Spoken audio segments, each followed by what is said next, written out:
Welcome to the Learning Pines YouTube. We hope this video helps. You start by confirming your device meets minimum specs and gathering needed files. You enable developer options and USB debugging so the virtualization app can run without hindrance. Once done, install the virtualization app and a file manager, then transfer the Windows ISO to your device. Make sure to grant storage and installation permissions when prompted. You do this now to avoid interruptions later. Preparing the ISO, app, and input tools first saves time when you begin configuring the virtual machine.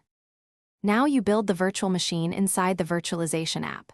Choose a 64-bit VM profile, allocate appropriate CPU cores, and at least 4 GB RAM so Windows runs smoothly, and create a QCOW2 disk image sized for Windows Plus apps.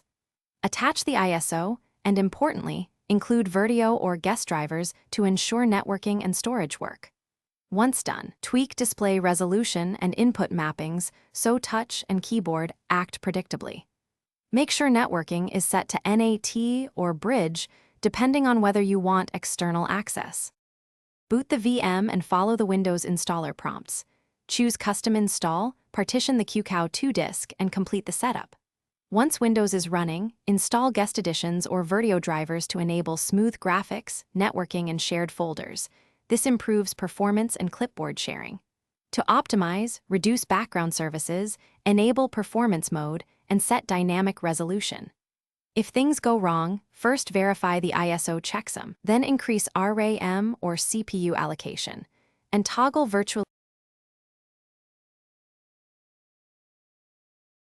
Thanks for watching.